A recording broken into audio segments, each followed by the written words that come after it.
మీ బంగారం తాకట్టులో ఉందా? విడిపించుకోలేక ఇబ్బందులు పడుతున్నారా? అయితే మీ బంగారాన్ని వెంటనే విడిపించి కొంటాం. గణేష్ గోల్డ్. మీరు సంప్రదించాల్సిన ఫోన్ నంబర్లు 9160-266-916, 8712619507.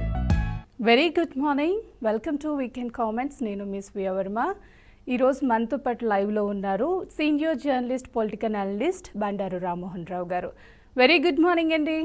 వెరీ గుడ్ మార్నింగ్ సార్, చూసుకున్నట్లయితే ఈనాడు వార్తాపత్రికను చూసుకున్నట్లయితే హెడ్లైన్స్లో ఈరోజు తెలంగాణ పోరాట స్ఫూర్తి ఆటల్లో చూపిద్దామంటున్నారు.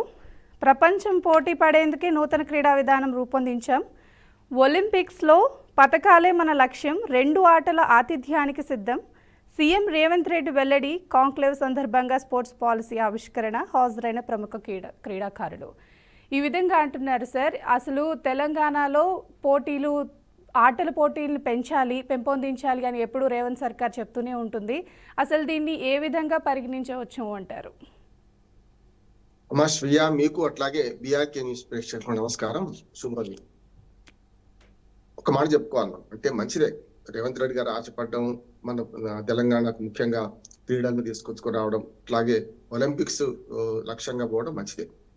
కానీ ఆశలు బారెడు, మరి ఆచరణ మూరెడు అంటే కష్టం అవుతుంది కదా.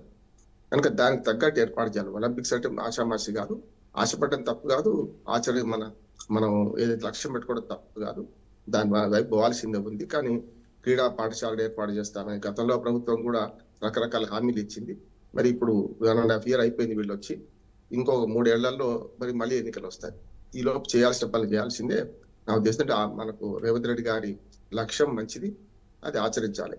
కానీ రాజకీయ క్రీడల ఆటలో మరి ఇవి వెనక్కిపోతాయా ముందుకు పోతాయా చూడాలి. మొదటి మీరు రాజకీయ క్రీడ చూసుకోండి.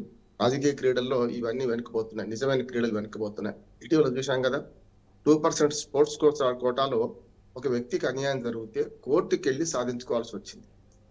స్పోర్ట్స్ కోటా ఉంది కదా, అందులో ఉద్యోగాలు ఇస్తున్నారా? కరెక్ట్ గా 2% స్పోర్ట్స్ కోటా ఉన్నది. కనుక ఆటలు కూడా ఇందులో భాగం అని చెప్పి మిగతా మెరిట్ మార్కులు ఇవ్వకుండా మీరు ఆటగాళ్ళను భాగం చేయడం. అట్లాగే ఈ మధ్యన చూసినాం మనం, హైదరాబాద్ క్రికెట్ అసోసియేషన్ అవినీతి చూసినాం మనం. ఇటువంటి అవినీతి మార్కాలు అంటున్న దానిలో మనకు తెలంగాణ తగ్గిందా పెరుగుతుందా చూడాలి కదా. అందుకని ఎస్సీయూలో సామాన్య ఆటగాళ్ళు రానివ్వడం లేదని, చాలా పెద్ద ఎత్తున లంచాలు కోట్ల రూపాయలు మారుతున్నాయని చూస్తున్నాం. అట్లాగే ఎస్సీఏ నిర్వహణలో కూడా చాలా పెద్ద ఎత్తున అవినీతి జరిగిందని కేసులు అయినా వాళ్ళందరూ అరెస్ట్ చేశారు కదా, జగన్మోహన్ రావుతో సహా అందరిని అరెస్ట్ చేశారు కదా. అందుకని చూడండి, మొదలు ఇంట ఈగల మూత, బయట పల్లకి మూత కాదు. ఇంట్లో సర్దిద్దుకుంటే ఈ క్రీడా పాలసీని కరెక్ట్ చేసుకుంటే మంచిది. దానికి అనుగుణంగానే వారు ఆశపడితే మంచిది, వాళ్ళు చేయడం మంచిది అంటున్నాడు. ఇంకొక ముఖ్యాంశం చూసుకున్నట్లయితే రామ్మోహన్ రావు గారు, మతపరమైన లబ్ధికే కాంగ్రెస్ నాటకం ఆడుతుంది అని కిషన్ రెడ్డి గారు అంటున్నారు. మా ప్రభుత్వం వచ్చిన తర్వాత 42% రిజర్వేషన్లు బీసీలకు కేటాయిస్తాం. అప్పటి వరకు బీసీ బిల్ అనేది ఆమోదం అవ్వదు, నాటకం మాత్రమే ఆడుతుంది కాంగ్రెస్ పార్టీ అని అంటున్నారు. అసలు దీని మీద అసలు మీ విశ్లేషణ ఏంటండి? అసలు మీ అభిప్రాయం ఏంటి దీని మీద?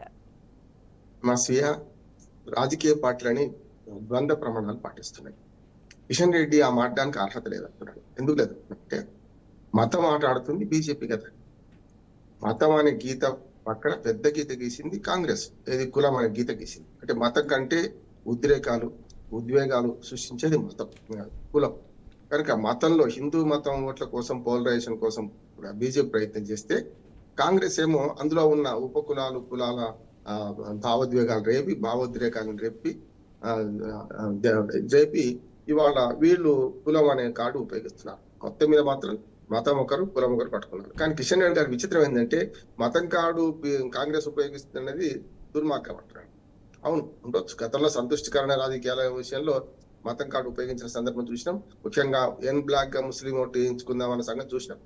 కానీ ఇప్పుడు మీరు దానికి ప్రతిగా 80% హిందువుల ఓట్లు వేసుకోవాలని ప్రయత్నం చేస్తున్నారు కదా. మాట్లాడితే ప్రతి సంగతిలో కూడా మీరు హిందూ మతం గురించి మాట్లాడుతున్నారు కదా. మరి ఇదేమిటి? కనుక ఇద్దరు ఏం తేడా లేదు.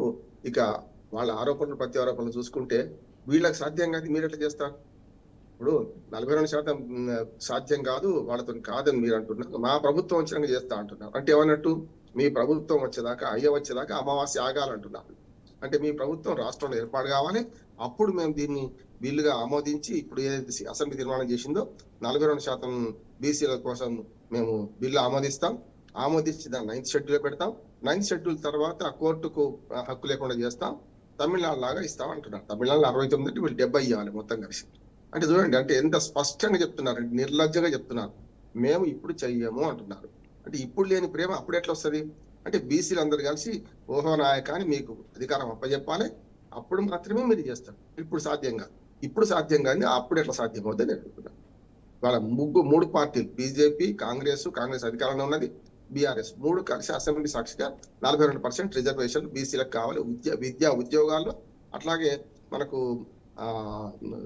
రాజకీయ పదవుల్లో వార్డు మెంబర్ నుంచి రాష్ట్రపతి దాకా కావాలంటున్నారు కదా మీరు. మరి అప్పుడు ఇప్పుడు మీరు తీర్మానం చేస్తారు, పైన సన్నాయి నొప్పులు నొప్పుతారు. అంటే బీసీలను విభజించాలని, 10% ముస్లిం బీసీలు ఎట్లా ఉంటారు, 46% మా హిందూ బీసీలను ఎట్లా విభజించాలంటున్నారు కదా. మరి అప్పుడు ఎట్లా సాధ్యమవుతుంది?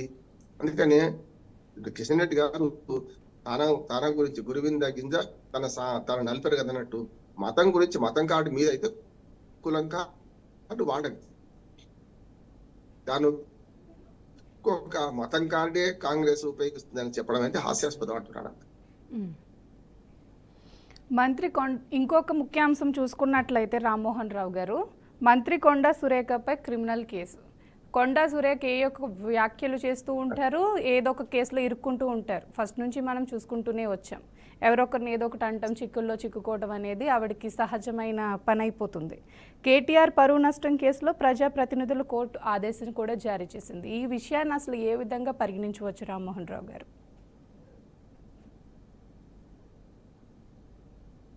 మా స్వీయ ముఖ్యంగా ఏంటంటే, సామెతలు చెప్పేటప్పుడు కానీ, ఏదైనా విషయం మాట్లాడేటప్పుడు కానీ ఎవరినైనా వ్యక్తిగతంగా అవమానించవద్దు. గతంలో ఈ ఫోన్ ట్యాపింగ్ కేసులో కొండా సురేఖ గారు చాలా అడ్డగోలుగా మాట్లాడారని చెప్పి నేనన్న మాట కాదు, అటు పక్కన నాగార్జున గారు కేసు వేశారు, ప్రైవేట్ కేసు కంప్లైంట్, అంటే పరువు నష్టం దావా. దాంతోపాటు కేటీఆర్ గారు కూడా వేశారు. అంటే సమంత కేటీఆర్ గారు గురించి అసభ్యంగా మాట్లాడారు అనేది ఆరోపణ. అటు పక్క కుటుంబ సభ్యులు స్పందించారు. అంటే అప్పటికే విడాకులు అయిపోయినాయి, అయినా సరే మనకు ఇంటి పెద్దగా మరి నాగార్జున గారు స్పందించి కోర్టుకు వెళ్ళారు. కేటీఆర్ గారు కూడా వెళ్ళారు. కనుక ఈ రెండిట్లో కోర్టు తీర్పు అంటే మన కొండా సురేఖ మీద క్రిమినల్ కేసు నమోదు చేయమని చెప్పి వాళ్ళు ఆదేశాలు ఇచ్చారు. 2 రోజులు అయింది. 2 రోజులు అయిన తర్వాత ఇప్పుడు దాన్ని రాద్ధాంతం చేస్తున్నారని కొండా సురేఖ గారు సమర్థించుకోబోతున్నారు. కేసును ఎదుర్కోండి, నిందితురాలు మాత్రమే మీరు, నేరస్తు కాదు. ఇంకా కనుక కోర్టులో వాదోపదం జరగాలి, చివరికి తీర్పు రావాలి. అప్పటిదాకా మనం వేచి చూద్దాం. ఎందుకంటే కోర్టు పరిధిలో ఉంది ఒకటి BNS 353 కింద ఈ కేసు రిజిస్టర్ అయినది. దీన్ని మీరు పోలీసులను కేసు రిజిస్టర్ చేయండి, ఆయన మీద ప్రైవేట్ కంప్లైంట్ కాదు, కేసును అధికారికంగా FIR జారీ చేయండి, రిజిస్టర్ చేయండి అని చెప్పి కోర్టు ఆదేశాలు ఇచ్చింది. తప్పనిసరి కోర్టు ఆదేశాల మేరకు కేటీఆర్ గారి ఫిర్యాదు మీద కానీ, నాగార్జున ఫిర్యాదు మీద కానీ తప్పక విచారణ జరుగుతుంది. అది జరిగిన తర్వాత ఏం తెలుసో చూద్దాం. కానీ నోరు అదుపులో పెట్టుకోవాలి ఎవరైనా సరే, మనతో సహా, నాతో సహా, మీతో సహా. ఎందుకంటే ఇక్కడ జరుగుతుంది ఏంది, మాట్లాడేటప్పుడు కాలు జాగ్రత్త వెనక్కి తీసుకోవచ్చు, నోరు జాగ్రత్త వెనక్కి తీసుకోలేం కదా. అందుకని మంత్రులు కానీ ఎవరైనా సరే, సామాన్య ప్రజలు కానీ ఈ మధ్యన వ్యక్తిత్వ హననాలు, వ్యక్తిగత విమర్శలు చాలా ఎక్కువ అవుతున్నాయి. అది కరెక్ట్ కాదు. ఎత్తుల గురించి, పొడుగు గురించి, లావు గురించి బాడీ షేమింగ్ చేస్తున్నారు. ఇది కరెక్ట్ కాదు. రాజకీయాల్లో ఇంకా అది సరైనది కాదు. రామ్మోహన్ రావు గారు, తెలంగాణలో సృష్టి సంతాన సాఫల్య కేంద్రంపై వచ్చిన ఆరోపణలు వచ్చాయి. ఈ నేపథ్యంలో అసలు ఇతర సంతాన సాఫల్య కేంద్రాలపై విచారణకు తెలంగాణ రాష్ట్ర ప్రభుత్వం ఏర్పరిచిన ఒక కమిటీ అనేది ఏర్పరిచింది హైదరాబాద్ ప్రభుత్వం. హైదరాబాద్, రంగారెడ్డి, మేడ్చల్, మల్కాజ్గిరి జిల్లాలో పరిశీలన కూడా ప్రారంభమైపోయింది. సంతాన సాఫల్య కేంద్రాలలో అసలు ఏం జరుగుతుంది అన్న విషయంపై 10 రోజుల్లో నివేదిక ఇవ్వాలని ప్రభుత్వం కూడా ఆదేశాలు జారీ చేసింది. అసలు ఈ విషయాన్ని ఏ విధంగా పరిగణించవచ్చండి? అసలు మీ విశ్లేషణ, మీ అభిప్రాయం ఏంటి దీని మీద? అమ్మా స్వీయ, మంచిదే అంటున్నాం. కానీ దొంగలు పడ్డాక 6 నెలల కుక్కలు మురినట్టున్నాయి. జరిగే నష్టం అంతా జరిగిపోయి ఒక్క బాధితుడు వచ్చి ఫిర్యాదు చేసేదాకా ఈ ప్రభుత్వ యంత్రాంగం, నేను ముఖ్యమంత్రిని ఎవరిని అంటలేదు, ప్రభుత్వ యంత్రాంగం, వైద్య ఆరోగ్య శాఖ ఏం చేస్తుంది అంటున్నాడు. తొర్రి గుర్రానికి పళ్ళు దొంగతుందా? వీళ్ళందరూ ఏం చేస్తున్నట్టు? అంటే ఇప్పటిదాకా లంచాలకు మరిగి అటువంటి అక్రమాలు నడుస్తుంటే కూడా ఫిర్యాదుదారుడు గట్టిగా ఫిర్యాదు చేస్తే తప్ప ఇవాళ వెలుగులోకి రాలే కదా. అది కూడా సరోగస్ కేసులో వాళ్ళు చేసిన పని ఏంటి? హ్యూమన్ ట్రాఫికింగ్, చిన్న పిల్లలను అక్రమ రవాణా చేసిండ్రు. సరోగసి పేరు మీద విశాఖపట్నం నుంచి ఒక అబ్బాయిని తీసుకొచ్చి చిన్న పుట్టిన అబ్బాయిని తీసుకొచ్చి అప్పచెప్పారు. అంటే ఏమన్నట్టు దీన్ని బట్టి పూర్తిగా ఇల్లీగల్ గా జరుగుతుంటే వీళ్ళు కళ్ళు మూసుకొని కూర్చున్నారు, అర్థమవుతుంది. అంటే లంచాలకు మరి ఎవరికి వాళ్ళు లంచాలు తీసుకొని ఎవరికి వాళ్ళు చూసుకుంటూ కూర్చున్నారు. ముఖ్యంగా సృష్టి సంతాన సబలీకరణ కేంద్రం విషయాన్ని చూడండి. 4 ఏళ్ల కింద సీజ్ అయింది, అది నడవడానికి వీల్లేదు. ఆ నమ్రత డాక్టర్ గారి మీద కేసు నమోదైంది అప్పుడే. తర్వాత విజయవాడలో కేసు నమోదైంది. విజయవాడలో ఆ సృష్టి సంతాన సాఫల్య కేంద్రం క్లోజ్ చేసి అక్కడే విజయవాడలోని మరొక వీధిలో కొత్త దుకాణం తెరిచారు. మరి ఆ కొత్త దుకాణం తెరిచినప్పుడు దానికి పర్మిషన్ ఉన్నాయా? ఈ మూసేసిన దానికి ఎట్లా తెరుస్తున్నారని చూడాలి కదా. హైదరాబాద్ జరిగిన భాగవతం అంతా చూస్తే మనకు వైద్య ఆరోగ్య శాఖ అధికారులకు అందరికీ తెలిసే ఈ పని చేశారు. దానికి పూర్తిగా వాళ్ళ నుంచి లంచాలు ఆశించి తీసుకున్నారు మనకు అర్థం. సరే, ఇప్పుడు నేను చెప్పాను కదా, దొంగలు పడ్డం కార్యాలకు అన్నట్టు మొత్తం మీద మంచో చెడ్డో ఇప్పుడు జరిగింది. దీనికి ఒక కమిటీ వేశారు. ఈ కమిటీ వాళ్ళు కూడా చాలా పెద్ద ఎత్తున మళ్ళీ దాడులు చేస్తున్నారు. 29 అంశాలు వాళ్ళు పెట్టుకొని అవి కరెక్ట్ ఉన్నాయాలేమో చూస్తున్నారు. ఇప్పటిదాకా రోజు చేయాల్సిన పని ఇప్పుడు స్పెషల్ కమిటీ చేస్తుంది, మంచిది చేయని. కానీ ఆ కమిటీ చేసే క్రమంలో ఇప్పటికే చాలా వాటికి అడ్డగోలు, ఒక్క సృష్టి సంతాన సంపద కేంద్రం కాక మిగతా అంతా బాగుందని రిపోర్ట్ వచ్చే అవకాశం ఉందని కొందరు అంటున్నారు. నాకు చాలా మంది ఇప్పుడు ఈ డిపార్ట్మెంట్ లో విభీషణులు ఉంటారు, వాళ్ళు నాకు ఫోన్ చేశారు, రామ్మోహన్ రావు గారు గత వారం రోజులకి ఇది మాట్లాడుతున్నారు కదా, మమ్మల్ని కూడా వాస్తవాలు చెప్పనివ్వడం లేదు అని కొందరు కీలక పదవుల్లో డాక్టర్లు నాతో మాట్లాడారు కూడా. నా దగ్గర ఆధారాలు ఉన్నాయి. కనుక అర్థం చేసుకోవాల్సింది ఏంటంటే ఇది కూడా మళ్ళీ తూతూ మాత్రంగా ఒక కమిటీ రిపోర్ట్ ఇచ్చి అంత పాపాల భైరవులు ఎవరంటే సృష్టి సంతాన సాఫల్య కేంద్రం అయిన వాళ్ళ మీద పడేసి ఎట్లా కేసు అయింది కనుక చేసి ఊరుకుంటారా అని నాకు అనిపిస్తుంది. అది ఊరుకుంటే మాత్రం చాలా కష్టం. సరే, మంచిది కూడా కాదంటాడు. ఇప్పటికే బాధితుల మగమునాలు నమోదు చేసుకున్నారు. ఒక సృష్టి సంతాన సాఫల్య కేంద్రం కాదు, మిగతా అన్ని కూడా సక్రమంగా ఉన్నాయా లేవా, ఇప్పుడు ఏదైతే స్పెర్మ్ బ్యాగ్స్ ఎట్లా ఉన్నాయి, అట్లాగే అండాలు ఎక్కడ నిల్వ చేస్తున్నారు, వీటి రహస్యం చాలా వరకు ఏమైందంటే పాపం పోయిన వాళ్ళందరూ బాధితులందరూ కూడా ఏదో రహస్యంగా చేసుకుందాం, ఏదో పరువు తక్కువ మనము సరోగసి కానీ లేకుంటే IVF కానీ ఇవన్నీ అనుకుంటున్నారు. కనుక వాళ్ళ గోప్యతను ఆధారం చేసుకొని ఈ సంతాన సాఫల్య కేంద్రాలు పెద్ద ఎత్తున నాటకం ఆడుతున్నాయి, పెద్ద ఎత్తున దోపిడీ చేస్తున్నాయి. ఇక్కడ 3 ఉన్నాయి. ఆర్థిక దోపిడీ ఉంది, సామాజిక దోపిడీ ఉంది, అన్నిటికంటే మానసిక దోపిడీ. మానసికంగా వాళ్ళు హింసిస్తున్నారు. వాళ్ళు ఇవాళ కాకపోతే రేపు అవుద్దని 3 సార్లు 4 సార్లు వాయిదా వేయడం, తర్వాత వాళ్ళ ఆరోగ్యంతో ఆటలాడుకోవడం, స్టెరాయిడ్స్ ఎక్కువ పెద్ద ఎత్తున స్టెరాయిడ్స్ ఇవ్వడం, అండాలు ఎక్కువ విడుదల కావాలంటే. దాంతో పాటు కూలీలను, బిచ్చగాళ్లను ఇతరత్ర తీసుకొచ్చి మగవాడైతే చాలు అని వీర్యం సేకరించడం, ఆడవాళ్ళైతే చాలని అండాలు సేకరించి ఒకరి పిల్లల్ని ఒకరికి అంటగడుతున్నారు. ఏ దోట్లో ఈయన మాదే దూడ అని చెప్పమంటున్నారు. ఇది సంగతి. అందుకనే కదా మనకు జరిగింది. నాకు DNA పరీక్ష చేయమంటే వాళ్ళు చేయలేదు. ఢిల్లీకి వెళ్ళి చేయించుకుంటే తమ పిల్లలు కాదు తెలిసిన తర్వాత 90,000 పిల్లవాడిని కొని ఇక్కడ 35 లక్షలకు అమ్మారు. అంతేకాదు 35 లక్షల రూపాయలు వాళ్ళతో ఖర్చు చేయించి రకరకాలుగా డిపాజిట్ చేయించుకొని చివరికి దొంగ పిల్లవాడిని అప్పచెప్పారు, వాళ్ళ సంబంధం లేని పిల్లల్ని అప్పచెప్పారు. అదే కదా బయటకు వచ్చింది. ఇవాళ దీన్ని పూర్తిగా మూలాలు వెలికి తీయాలి. ఇక్కడ ఏం జరిగిందో చెప్తేనే బాగుంటుందని నా ఉద్దేశం. ప్రభుత్వం దీన్ని సీరియస్ గా తీసుకుందని నేను అనుకుంటలేను. ఇప్పుడు కమిటీ వేశారు, 10 రోజుల రిపోర్ట్ చూడండి, నేను చెప్పింది అవుతుంది. అన్ని బాగున్నాయి, ఇది మాత్రమే బాగాలేదు అంటారు. ఎందుకంటే ఎక్కడ ఆరోపణలు వచ్చిందో అది మాత్రం బాగాలేదంటారు. అన్ని బాగున్నాయని నేను అనుకోవడం లేదు. ఇన్ని వందల మన సంతాన సాఫల్య కేంద్రాలు ఏదైతే వచ్చినాయంటే సామాజిక బాధ్యతగా ప్రభుత్వం దీని మీద కూలంకషంగా ఎంక్వైరీ చేయాలి. 10 రోజుల అనే సమస్య కాదు, 10 రోజుల ప్రిలిమినరీ రిపోర్ట్ వచ్చిన తర్వాత అసలు సంగతిని బయట పెట్టాలి. నిరంతర నిఘా లేకపోతే ఇవాళ 4 రోజులు మాట్లాడుకుంటాం, 5 రోజులు మర్చిపోతాం. అట్లా కాకుండా వచ్చే రోజుల్లో కూడా వీటి మీద పూర్తి నిఘా పెట్టి ఆ సరైన ఉన్నాయా లేవా చేయాలి. ఇంకొక మాట చెప్పి ముగిస్తాను, ప్రజలకు అవగాహన కూడా కల్పించాలి. మీరు సంతాన సాఫల్యం కోసం అటువంటి సెంటర్లకు వెళ్ళినప్పుడు వాళ్ళ సర్టిఫికెట్లు ఏమున్నాయి, డాక్టర్లు ఎట్లా ఉంటున్నారు, 10వ తరగతి చదువుకున్న వాడు కూడా అక్కడ పనిచేస్తున్నారు కనుక ఫెయిల్ అయిన వాడు కూడా. అట్లాంటప్పుడు ఏం జరుగుతుంది, అన్ని అనుమతులు సరిగ్గా ఉంటే రిసెప్షన్ లో పెట్టాలి. లీగల్ గా కూడా వాళ్ళు బెదిరిస్తున్నారు.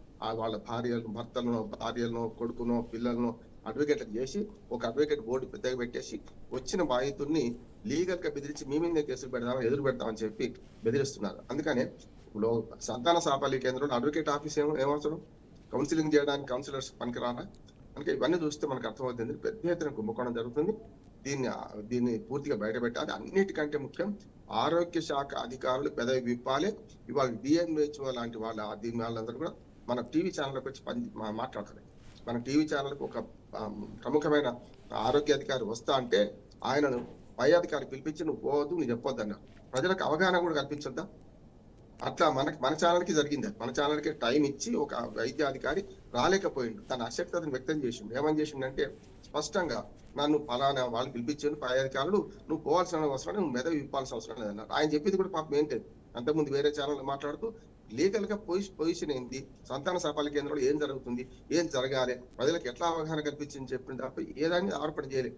అంతే నిజాయితీగా చెప్తున్న ఆఫీసర్ని కూడా మీరు పిలిపించి మీరు పోవద్దు, ఏ టీవీ ఛానల్కి పోవద్దు అంటే ఏమన్నట్టు మీరు నోరు ఇస్తున్నారంటే ఇప్పటికైనా సరే వైద్యాధికారులు కదలాలి.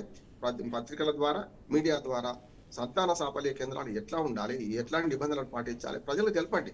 మీరు ప్రజలకు గుడ్డివాళ్ళం చేసి ప్రజలకి డార్క్ చీకట్లో ఉంచి మీరు అక్కడెక్కడ చీకటి వ్యాపారాలు చేస్తుంటే ఎవరు క్షమించరు. వైద్య అధికారుల తీరు మారాలి. మీరు అందరూ ప్రజలకు అవగాహన కల్పించాలి సంతాన సాఫల్య కేంద్రాల మీద అని నేను డిమాండ్ చేస్తున్నాను.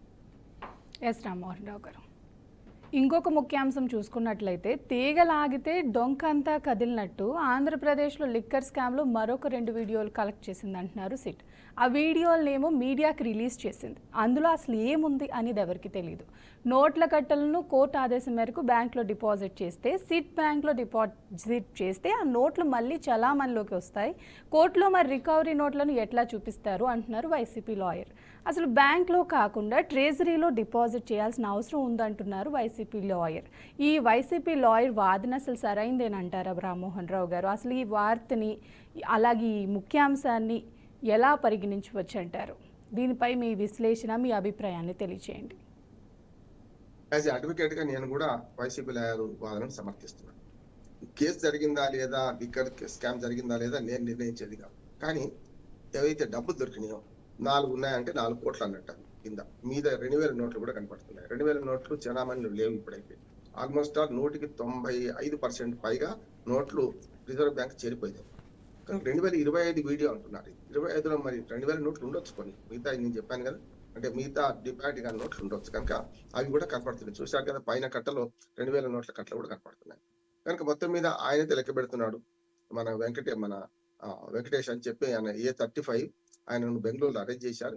ఆయన లెక్క పెడుతున్న 2, ఒకటేమో ఈ వీడియో, రెండోది పెట్టెల్లో సర్దిన వీడియో. అంటే 12 బాక్సులు 11 కోట్లేనంట. మరి ఇంకో బాక్స్ సంగతి ఏమైంది? ఇక వైసీపీ లాయర్ వాదనకు వస్తే కరెక్ట్ అంటున్నాడు. ఎందుకంటే ఇప్పుడు ఈ రికవరీ సొమ్మును ఎక్కడ వాడకుండా వాళ్ళని మళ్ళీ డిపాజిట్ చేయాలి. మళ్ళీ దాన్ని మన కాపీ అవుతుంది కనుక, మార్క్ అవుతుంది కనుక దాన్ని మళ్ళీ సాక్ష్యాలు వచ్చినప్పుడు ఈ డబ్బులు ఎక్కడివని ప్రశ్నించడానికి నోట్ల కట్టల నెంబర్లు ఉంటాయి కనుక, నోట్లకు నెంబర్లు ఉంటాయి కనుక అవన్నీ సేఫ్ సైడ్ లో పెట్టాల్సిందే, లాకర్లు పెట్టాల్సిందే. లేకపోతే ఏదైనా ఒక గది అద్దెకు తీసుకుని పెట్టాల్సిందే. గది అంత నోట్లు ఉన్నాయి కనుక ట్రెజరీలో డిపాజిట్ చేయడం కరెక్ట్ అంటున్నాడు. ట్రెజరీలో మళ్ళీ ఆర్థిక లావాదేవీలు ఉండవు, కానీ బ్యాంకుల్లో ఉంటాయి. ఈ నోట్లను కట్టలు విప్పేసి ఎవరికి వాళ్ళు మన రోజు వాడిన అనుకోండి, మరి ఏ నోట్ల కట్టలు ఏ నెంబర్లు అంటే రేపొద్దున కేసు వీగిపోయే అవకాశం ఉంటుంది. నిజంగా చెప్పానంటే ఆ లాయర్ గారు అనేది కరెక్ట్ అంటున్నాడు. వాళ్ళకి నష్టమైనా సరే ఆయన అడుగుతుంది కరెక్ట్ అంట, సరైన డిమాండ్ అంటున్నాడు. ఒకవేళ ఈ నోట్లు కూడా ఎప్పుడు ప్రింట్ అయినా కూడా తెలుస్తాయి మనకు, ఏది కట్టలు. ఒకవేళ 2024 తర్వాత ప్రింట్ అయినాయి అనుకోండి, ఇప్పుడు 2024 కన్నా ముందు కదా కుంభకోణం జరిగింది, వాళ్ళు అధికారంలో ఉన్నప్పుడు కదా. మరి అటువంటిప్పుడు ఈ నోట్ల కట్టల మీద ఎప్పుడు తయారైంది చూస్తే దాన్ని బట్టి ఇప్పటియా అప్పటియా తెలుస్తుంది కదా మనకు. అందుకని ఇవన్నీ చిక్కుముడి వేడాలంటే కోర్టు ఆదేశం ఇచ్చింది 2 అన్నది పాపం. కోర్టు కూడా ఇంత దూరం ఊహించలేదు అనుకుంటున్నాను. మన సిట్ కోర్టు వాళ్ళు ఏమన్నారంటే వీటిని ట్రెజరీ కానీ బ్యాంకులో డిపాజిట్ చేయమని ఆప్షన్ ఇచ్చారు. కానీ రాత్రి తీసుకుపోయి బ్యాంకులో డిపాజిట్ చేశారట. మరి ఆ బ్యాంకులో డిపాజిట్ చేసిన నోట్లను కూడా బయటకు తీయకుండా ఇప్పుడు డిపాజిట్ అయిపోయింది కనుక వాటిని చలామణిలోకి రాకుండా చేసి వాటిని రేపు కోర్టులో సబ్మిట్ చేసినప్పుడు సాక్ష్యాధారాలకు సబ్మిట్ చేసేందుకు అవసరమైన ఏర్పాట్లు చేస్తే మంచిది. లేదు వాటిని ఇప్పేసి వాడిని అనుకోండి, కేసు కథం దుకాణం బంద్ అయిపోతే రేపొద్దున సాక్ష్యాలు దొరకవు. మరి ఆధారాలు దొరకకపోతే రేపొద్దున ఎవరైతే నిందితులు ఉంటారో నిరభ్యంతరంగా నిర్దోషులుగా బయటపడతారు. అందుకని ప్రభుత్వం కొంచెం ఆలోచన చేయాలి. వైసీపీ లాయర్ వాదనలో చాలా నిజం ఉంది, వాళ్ళకు కూడా పనికొచ్చేది రేపొద్దున ఇవన్నీ కూడా. ఎందుకంటే ఈ నోట్ల కట్టలు ఎక్కడివి, ఎప్పుడు తీసుకున్నారు, ఎప్పుడు ఏ బ్యాంకు నుంచి విడిపించారు, ఆ బ్యాంకుల నుంచి మనకు సీల్ కూడా ఉంటుంది దాని మీద, ఎక్కడి నుంచి ఏ బ్యాంకు నుంచి వచ్చినాయి అనేది. కనుక అవన్నీ కూడా ఏ అకౌంట్ నుంచి బయటకు వచ్చినాయి వాడిని తెలవాలనుకుంటున్నాను. అంటే కొత్తగా వాళ్ళ మీద కేసు బనాయించడానికి ఎవరో ఈ నోట్ల కట్టలను తీసుకొచ్చి బయట పెట్టిండ్రా, లేదు నిజంగానే వాళ్ళు చేసిండ్రా అని కేసు పూర్వాపరాలు పరిశీలించడానికి మాత్రం ఈ నోట్ల కట్టలేమో కీలకమైన సాక్ష్యంగా పరిగణించబడుతుంది. కనుక పూర్తిగా ఆ లాయర్తో ఏకీపిస్తున్నాను. రామ్మోహన్ రావు గారు, వీకెండ్ కామెంట్స్ చూసుకున్నట్లయితే ప్రతి ఒక్క జర్నలిస్ట్ మీద రేవంత్ రెడ్డి కీలక వ్యాఖ్యలు చేశారు. ప్రతిసారి అంటూ ఉంటారు జర్నలిజం అంటే ఇది అది అనేసి మళ్ళీ జర్నలిస్టులని వేలెత్తి చూపిస్తూ ఉంటారు. వాళ్ళకి నచ్చినట్టు వార్తలు రాస్తే జర్నలిస్టులు మంచోళ్ళు, వాళ్ళకి తప్పుడుగా అపోజిషన్ పార్టీకి మంచిగా రాస్తే మాత్రం జర్నలిస్ట్ అనేది తప్పు, అసలు జర్నలిస్ట్కి ఏమీ రాదు అని అంటారు. అసలు మీరు ఆయన చెప్పింది నిజమే అనుకుందాం, కానీ అసలు ఇప్పుడు చెడిపోయింది అసలు రాజకీయమా జర్నలిజమా? చెడిపోయింది అసలు ఎవరు? చెడగొట్టింది ఎవరండి? ఇప్పుడు రాజకీయవేత్తలే కదా జర్నలిస్టులకి డబ్బులు ఇచ్చి మరి వార్తలు రాయించుకుంటున్నారు వాళ్ళకి అనుకూలంగా. మరి జర్నలిస్టుల మీద ఎందుకు విరుచుకుపడుతున్నారు ఈ రాజకీయ నాయకులు? దీన్ని అసలు ఎలా పరిగణించవచ్చు ఈ వార్తని? అలాగే అసలు దీన్ని ఎలా తీసుకోవాలండి? ఇప్పుడు ప్రతి ఒక్క జర్నలిస్టు అలా ఉండరు, రాజకీయ నేతల వల్లే ప్రతి ఒక్క జర్నలిస్ట్ ఇలా తయారవుతున్నారు, అది మాత్రం నిజం. జర్నలిజం అనేది ఒక వార్త బయటకు వచ్చిందంటే అసలు నిజం నిర్భయంగా చెప్పేవాడు జర్నలిస్ట్. కానీ అంత పెద్ద జర్నలిస్ట్ని అలా అంటూ అనేది కరెక్ట్ కాదు కదా. అసలు ఈ వార్తను ఎలా పరిగణించవచ్చు అంటారు? దీని మీద మీ విశ్లేషణ, మీ అభిప్రాయం ఏంటండి? సరిగ్గా 50 ఏళ్ల సీనియర్ జర్నలిస్ట్గా, నాకున్నది 67 ఏళ్ళే, కానీ 50 ఏళ్ళు ఇచ్చి రాస్తున్నాను. 17 ఏళ్ల వయసులో మొట్టమొదటి వ్యాసం ఇందిరాగాంధీ గారి గురించి. ఆనాడు దేవకాంత్ బారువా అని జాతీయ అధ్యక్షుడు ఉండేవారు. ఆయన ఇందిరాయే ఇండియా, ఇండియాయే ఇందిరా అని ఒక మాట మాట్లాడాడు. దానికి సరిగ్గా అనిపించక నేను ఇంటర్మీడియట్ అయిపోయింది నాకు అంతే. అప్పుడు నేను దాని వ్యతిరేకంగా దాని వ్యాసం రాస్తాను. గోరా శాస్త్రి గారు ఆంధ్రభూమిలో ఉండి దాన్ని ప్రచురించారు. అది జూన్ 1975 12 జూన్లో ప్రచురితమైంది. అది దొరకలేదు కాపీ, ఆన్లైన్ లేదు కదా అప్పుడు. కానీ అదే ఎమర్జెన్సీ తర్వాత 25 జూన్కి వచ్చేసింది. ఒక ఎమర్జెన్సీ అయితే నేను అరెస్ట్ అయ్యేవాడిని, ఇప్పుడు పత్రిక కూడా మూతపడింది. ఆ రకంగా ఇందిరా అంటే ఇండియా కాదు, ఇండియా అంటే ఇందిరా కాదు. ప్రజలు ఉన్నారు, ప్రజలు ఉంటారు ఎప్పటికీ. దేశం అంటే మట్టి కాదు, దేశం అంటే మనుషులు అని చెప్పి వ్యాసం రాస్తే అద్భుతంగా గోరా శాస్త్రి గారు దాన్ని ప్రచురించారు. నేనేమంటున్నానంటే సరిగ్గా 50 ఏళ్ల తర్వాత మనం మాట్లాడుకుంటుంటే ఇంత దుర్మార్గంగా జర్నలిజం విలువ ఎందుకు దిగజారిపోయిన ఆవేదన పడాల్సిందే. నేను కూడా ఆవేదన పడుతున్నా. నిజమే, దిగజారిన విలువలకు అన్ని బాగున్నాయని నేను అడ్వకేటు. అందరు అడ్వకేట్లు బాగున్నారా? అందరు డాక్టర్లు బాగున్నారా? అందరు రాజకీయ నాయకులు బాగున్నారా? ప్రతి వ్యవస్థలో మంచి ఉంది, చెడ్డం. మన కంటికి శుక్లం వస్తే క్యాటరాక్ట్ ఆపరేషన్ చేసుకుంటానికి కన్ను పొడి చేసుకోం కదా. వారి ఆ మాటలతో కొంత ఏగిపిస్తున్నాను, కొంత పూర్తిగా వ్యతిరేకిస్తున్నాను.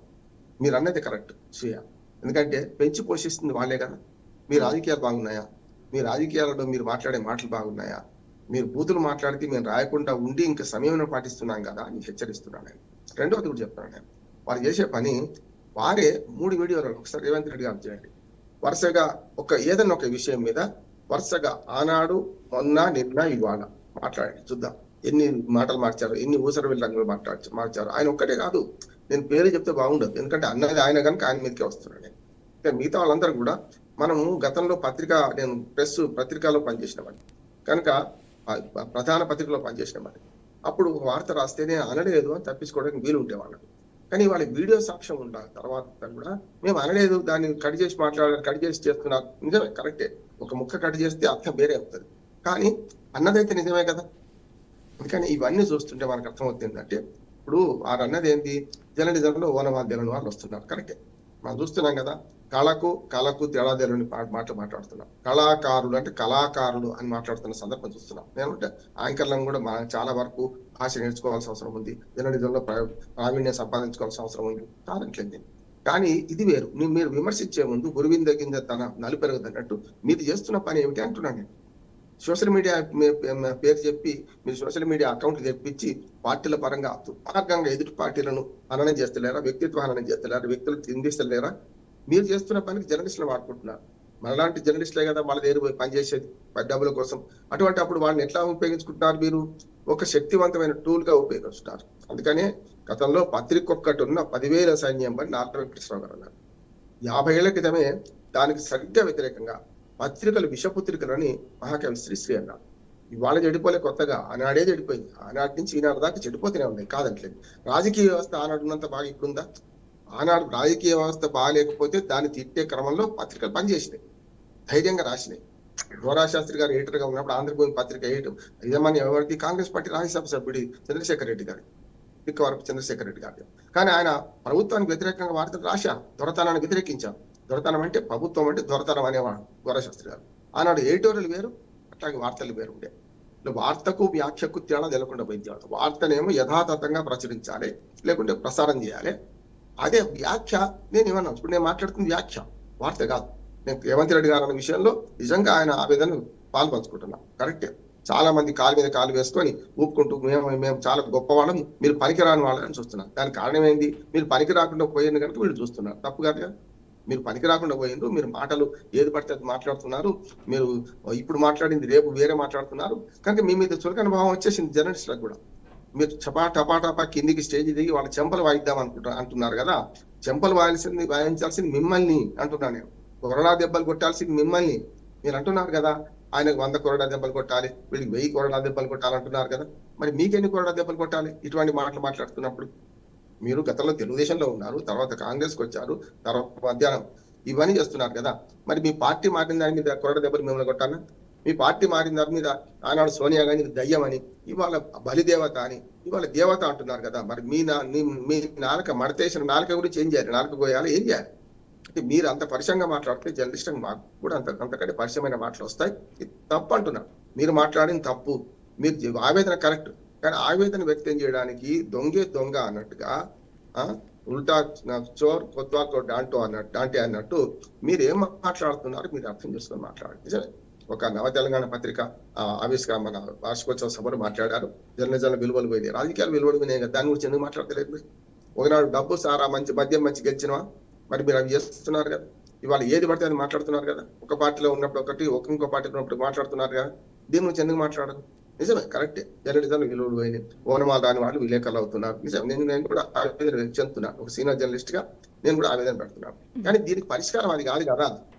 అసలు నిజంగా చెప్పాలంటే మెయిన్ మీడియాని పక్కన పెట్టి మీరు సోషల్ మీడియాని నమ్ముకొని మన ప్రజలను తిమ్మిని బమ్మి చేసి మీరు నమ్మించి సోషల్ మీడియా ద్వారా తెల్లాలిస ఊదరగొట్టి మీరు డబ్బుల కోసం మీరు జర్నలిస్ట్ ని హైర్ చేసుకొని ఏదైతే దుర్మార్గంగా రాయకూడదో, ఏదైతే చేయకూడదో వాటి అన్నిటి వాళ్ళతో చేయించి డబ్బులు ఇచ్చి మీరు సోషల్ మీడియా ఖాతాలు చూస్తున్నాం కదా. పెద్ద ఎత్తున అన్ని పార్టీలు, ఈ ఒక్క పార్టీ కాదు, అన్ని పార్టీలు అదే పని చేస్తున్నాయి. కనుక మీకు జర్నలిస్టులు విమర్శే హక్కు లేదు, నైతికత అస్సలకి లేదు అంటున్నాను. కనుక వారి మాటలు ఏకీపిస్తున్నాయి. వారి మాటల్లో వెనుక ఉన్న మర్మాన్ని నేను పూర్తిగా ఖండిస్తున్నాను, తీవ్రంగా వ్యతిరేకిస్తున్నాను. ఎస్ రామ్మోహన్ గారు, తెలంగాణ కాంగ్రెస్ ఇన్ఛార్జ్ మీనాక్షి నటరాజన్ అసలు శ్రమదానాలు, పాదయాత్రలు అసలు ఫలితాన్ని ఇస్తాయంటారా రామ్మోహన్ రావు గారు? మంచిది అంటారా. ఇంకా ప్రజల మూడు తెలుసుకోవడానికి పాదయాత్రలు కానీ రథయాత్రలు కానీ ఇప్పుడు కొత్తగా కదా. గాంధీ మహాత్ముడు ఆనాడున్న స్వాతంత్రోద్యమంలో ఆనాడున్న అవకాశాలు వినియోగించుకున్నాడు. ఆనాడు ఏమున్నాయి? బ్రిటిష్ వాళ్ళు 54,000 కిలోమీటర్ల రైలు లైన్ ఆనాడే వేసినారు, 45 కన్నా ముందే బ్రిటిష్ హయాంలో. రైల్లో తిరిగారు. గాంధీ మహాత్ముడు దిగిన రైల్వే స్టేషన్ అని చూస్తున్నాం కదా, అట్లా చేస్తున్నారు. అట్లానే ఆనాడు యంగ్ ఇండియా, హరిజన్ పత్రికలను వాడుకున్నారు, సామాజిక మాధ్యమాలను వాడుకున్నారు, అది చేశారు. కనుక ఆనాటి చిన్నాడు దాకా అద్వాని రథయాత్ర కావచ్చు, చంద్రశేఖర్ గారి మాజీ ప్రధానమంత్రి ఆయన పాదయాత్ర కావచ్చు, మొన్న రాహుల్ గాంధీ భారత్ జోడో యాత్ర కావచ్చు, ఏవైనా సరే, వైఎస్ రాజశేఖర రెడ్డి గారు, వైఎస్ జగన్మోహన్ రెడ్డి గారు, షర్మిల గారు, అట్లాగే మొన్న మన భట్టి విక్రమార్క గారు, వీళ్ళు చేసిన పాదయాత్రలు కానీ పాదాలతో నడిచే పాదయాత్ర షర్మిల గారు అన్నట్టు మంచిది. ఇప్పుడు వీళ్ళు ఇన్ఛార్జితో నడిపిస్తున్నారు ఫస్ట్ టైం కొత్తగా. ఇప్పటిదాకా చూసింది ఏంటంటే గతంలో ఆ రాష్ట్రానికి చెందిన రాజకీయ నాయకులు నడిచేవారు, ప్రజలతో మమేకమయ్యేవారు. ఇన్ఛార్జి ఏం అవసరం వచ్చింది అనే మాట వస్తున్నది. కానీ నా ఉద్దేశం ఏంటంటే హక్కుగా ఇన్ఛార్జి రావద్దని లేదు, ఇన్ఛార్జి పాదయాత్ర చేయొద్దని ఎక్కడ రూల్ రాసిలేదు. కనుక మంచి చెడ్డో అధికారంలోకి వచ్చిన తర్వాత అధికారంలో ఉన్న పార్టీ పాదయాత్రలు చేయదు, అధికారం లేని పార్టీ చేస్తుంది ఎక్కువ ఎక్కువ. కానీ ఇది కూడా మంచిది అంటున్నాడు.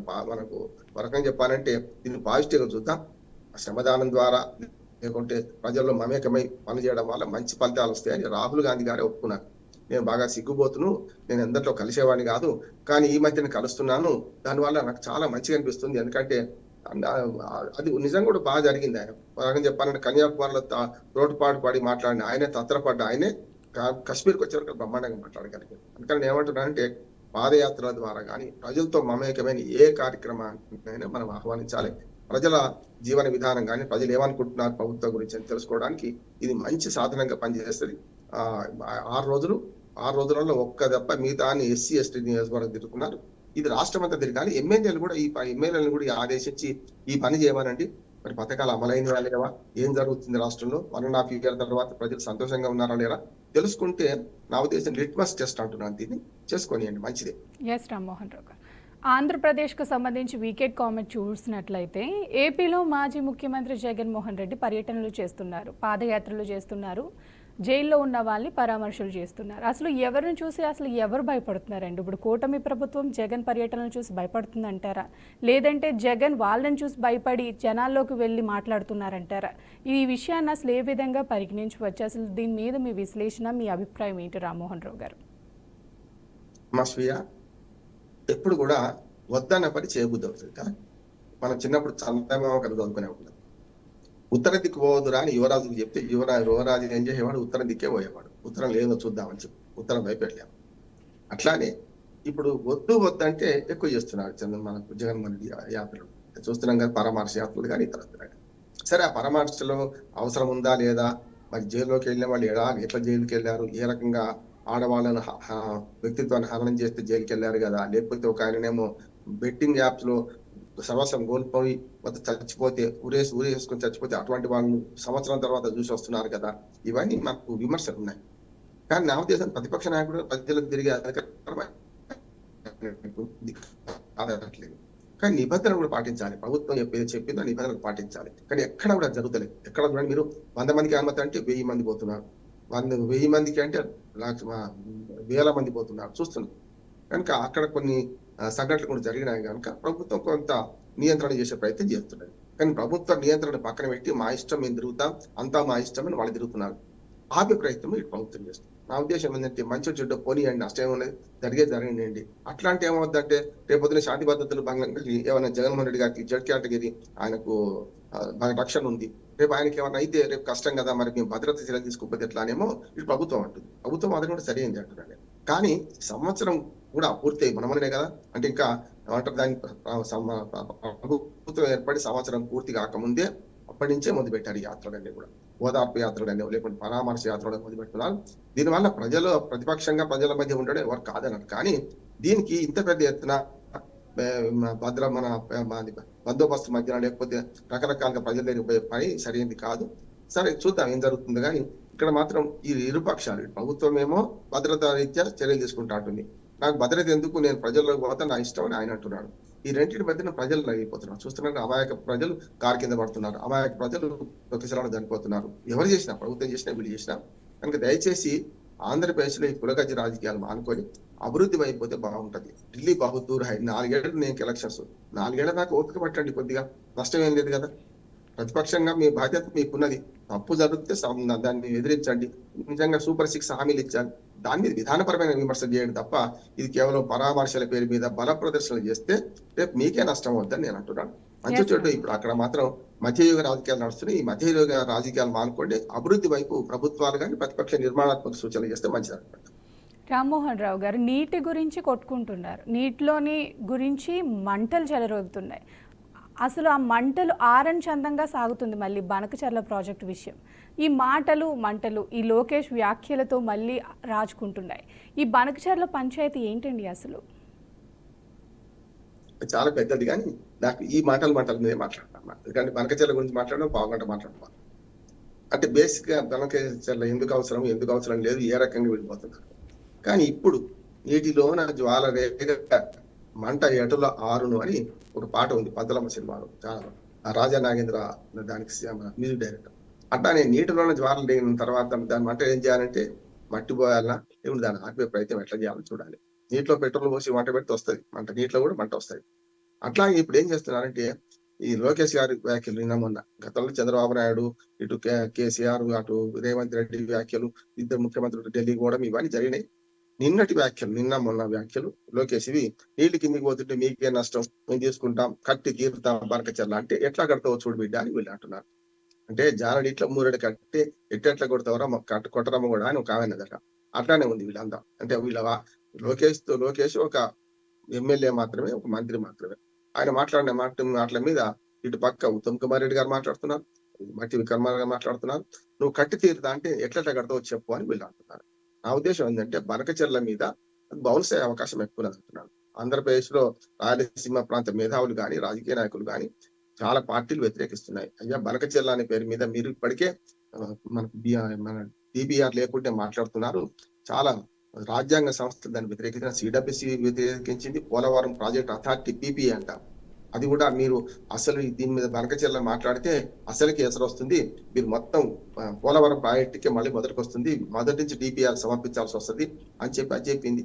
మనకు 4-5 రాజ్యాంగ సంస్థలు ఈ బనకచెర్ల ప్రాజెక్టును వ్యతిరేకిస్తూ ఇది సరైనది కాదు, మీకు పైరే ఉంటే మీకు పరుగుబడి ఉంటే మీరు పని ఉంటే మాత్రం ఇవన్నీ అడ్డం వస్తాయని చెప్పింది కూడా. మన ఎన్జిటి కానీ గ్రీన్ ట్రిబ్యునల్ కానీ పర్యావరణవేత్తలు కానీ కరెక్ట్ కాదంటున్నారు, డబ్బుల పరంగా కూడా ఎక్కువ అంటున్నారు.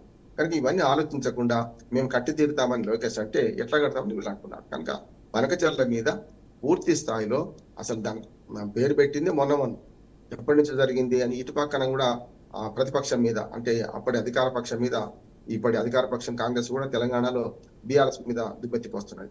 అంటే మొత్తం మీద వీళ్ళ కొట్లాటలో నీటి జగడం అనేది చాలా పెద్ద ఎత్తున జరుగుతున్నది.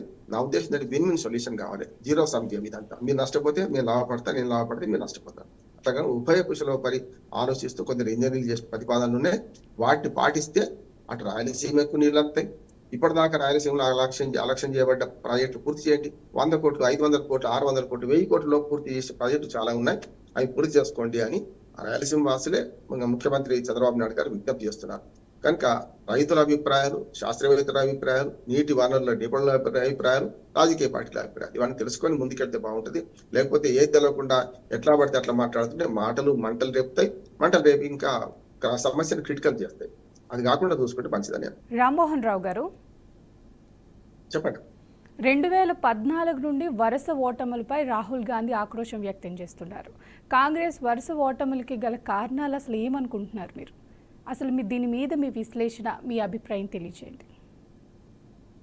రాహుల్ గాంధీ గారు నిన్న తన మొత్తం పార్టీ శ్రేణులను ఉద్దేశించి అటు మల్లికార్జున ఖర్గే గారు ఉన్నారు, జాతీయ అధ్యక్షులు, తర్వాత మిగతా శ్రేణులన్నీ ఉన్నాయి, అటు ముఖ్యమైన నాయకులందరూ ఉన్న దానిలో కీలకమైన వ్యాఖ్యలు చేశారు. ఒక 6 నెలల్లో మేము ఈ మొత్తం వరుసగా ఈ 3 సార్లు మన ఎన్డీఏ కూటమి ముఖ్యంగా బీజేపీ గెలవడానికి కారణాలు కనుక్కున్నా, వాళ్ళంతా ఎన్నికల ప్రాసెస్ ను అపహాస్యం చేస్తున్నారు. ఎన్నికల కమిషన్ మీద పెద్ద ఎత్తున మేము దాడి చేయబోతున్నాం అంటే మాటల దాడి, దాని మీద మేము ఆధారాలు సేకరించినా దాన్ని చేస్తామని మాట్లాడారు.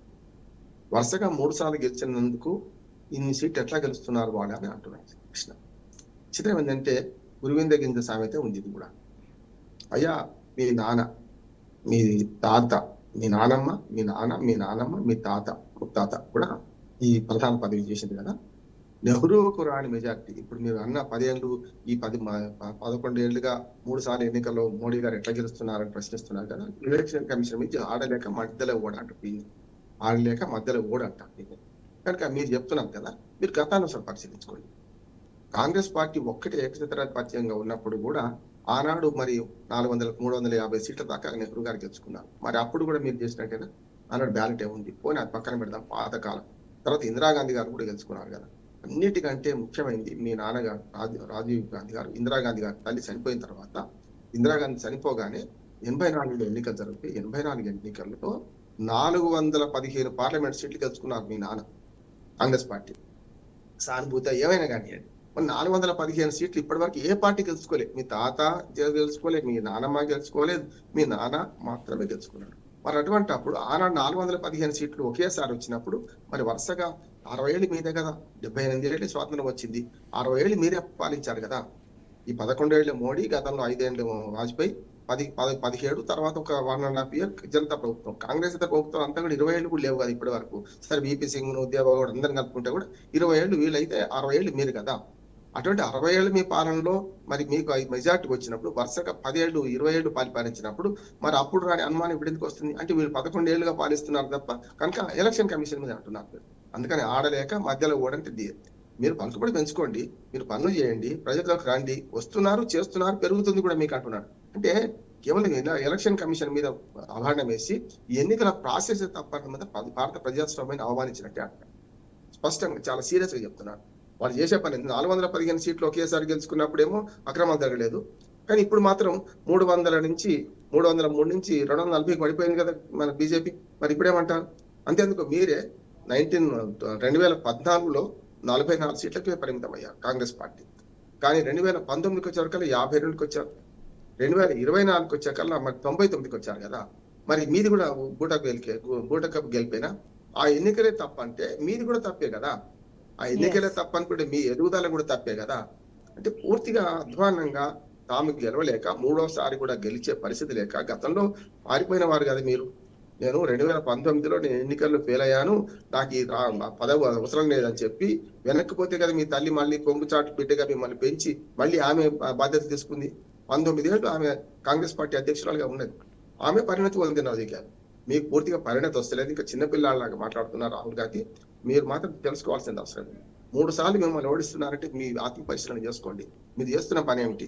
దేశవ్యాప్తంగా మీరు చేస్తున్న మన ఉద్దాకం ఏమిటి? ఎస్ రామ్మోహన్ రావు గారు. ఇది విడిచిపెట్టి మీరు కేవలం ఎలక్షన్ కమిషన్ మీద ఒక మాట చెప్తారు. ఎన్నికల కమిషన్ మీద మీరు చేస్తున్న వ్యాఖ్య ఏతుందో దానివల్ల భారత ప్రజాస్వామ్యాన్ని అవమానించినట్టు, భారత ప్రజలను అవమానించినట్టు, గెలుపుని ఎట్లా స్వీకరిస్తారో ఓటమిని కూడా ఎట్లా స్వీకరించండి. ఓటమి నాది బాధ్యత ఏందో ఆత్మ పరిశీలన చేసుకోండి. వచ్చే ఎన్నికల్లో గెలుపు కోసం ప్రయత్నం చేయండి తప్ప గెలిచిన వాడు తిట్టుకుంటే మీరు తిట్టుకోండి. కానీ ఎలక్షన్ కమిషన్ కానీ భారత ప్రజలను కానీ అవమానించే పరిస్థితి కరెక్ట్ కాదు. మీరు నేను చెప్పాను, ఇన్ని ఉదాహరణలు చెప్పారు కదమ్మా. మరి ఇన్ని ఉదాహరణలో మీరు గెలిచినప్పుడు ఏంటిది అంటే తాము గెలిస్తేనేమో తమ గొప్ప, గెలవకపోతే ఈవీఎంలు తప్ప, ఎలక్షన్ కమిషన్ తప్ప. అంటే మీరు జడ్జిని అవమానిస్తున్నారు, ఒక రాజ్యాంగ వ్యవస్థను అవమానిస్తున్నారు. ఇది సరైనది కాదు. చాలా సార్లు పాకిస్తాన్ మద్దతు చేస్తూ ఇవాళ పార్లమెంట్ లో మాట్లాడుతుంటే మన భారత ప్రజాస్వామ్యమే కాదు భారతదేశ ప్రజలను అవమానిస్తున్నారు, భారత ప్రభుత్వాన్ని అవమానిస్తున్నారు. ఎందుకంటే మీరు అనుభవంతో మాట్లాడితే బాగుంటుంది. రాహుల్ గాంధీకి మన సలహా చెప్పాల్సిన అవసరం ఉందంటే, ఎందుకంటే రాహుల్ గాంధీని పాదయాత్రలో ఒప్పుకున్న రకరకాల ఆయన సమర్థిస్తున్నారు. కానీ నిన్న జరిగిన మీటింగ్ మాత్రం పూర్తిగా ఆయన మాట్లాడిన మాటలను ఖండించాల్సి బీజేపీకి అనుకూలంగా వ్యతిరేకం కాదు. ఇక్కడ 3 సార్లు వాళ్ళు గెలిచారు, ఎట్లా గెలిచారని మీరు 3 సార్లు గెలిచిన సందర్భాలు ఉన్నాయి కదా, అప్పుడు మీరు ఎట్లా గెలిచారని ప్రశ్న వస్తుంది కదా. అందుకని 1 వేలు ఇటు చూపెడితే 4 వేలు అటుపోతాయి అని చెప్తున్నారు. ఎస్ రామ్మోహన్ రావు గారు, అంతర్జాతీయానికి వస్తే గనక అమెరికా సుంకాల పెంపు అసలు దేనికి దారితీస్తుందండి? అసలు అమెరికా వైఖరి అమెరికన్లకి నష్టమా? అమెరికాకు వ్యతిరేకంగా రష్యా, చైనా, భారత్ అసలు ఏమంటున్నాయి? సుంకాల యుద్ధం మొదలైంది. భౌతిక యుద్ధాలు లేని కాలం ఉండాలి, ఇవాళ ఆర్థిక యుద్ధాలే ఉండాలి. కానీ భౌతిక యుద్ధాలు జరుగుతున్నాయి. ఒక ఉక్రెయిన్ రష్యా యుద్ధం, అట్లానే ఇజ్రాయెల్ గాజా యుద్ధం, అట్లాగే మొన్న ఇజ్రాయెల్ కు ఇరాన్ యుద్ధం కొంచెం ఆగింది. కనుక ఈ దశలో ట్రంప్ ఎవరు చెప్పినా వినడు, సీతయ్య ఎవరు చెప్పినా వినడు అన్నట్టు గతంలో అధ్యక్షులు కూడా తక్కువేం తినలేదు. అమెరికా మొదటి నుంచి కూడా మనకు నష్టం చేసుకుంటే వస్తుంది. అమెరికా నమ్మదగ్గ మిత్రుడు అస్సలు కాదు. ఇప్పుడు ఇటీవల సుంకాల యుద్ధంలో 25% మన మీద వేస్తారన్నది. కానీ గమ్మత్ ఏంటంటే మన పక్క దేశాలన్నీ చూస్తే అన్నిటికంటే ఎక్కువ సుంకం మన మీద వేస్తున్నది.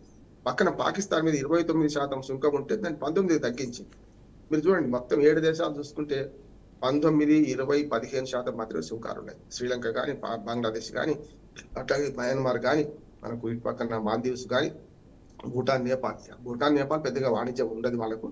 కానీ మనం చూసుకుంటే మరి అమెరికా సుంకాల మన మోత మోగిస్తున్నది. దాంతో పాటు రష్యాతో మీరు ఆయుధాలు కొంటున్నారు, అట్లానే మీరు ఆర్థికంగా చమురుకుంటున్నారు. కనుక ఈ రెండు కొనే పరిస్థితి ఉంటే మాత్రం మీ మీద ప్రతీకార సుంకాలు కూడా వేస్తామంటున్నారు.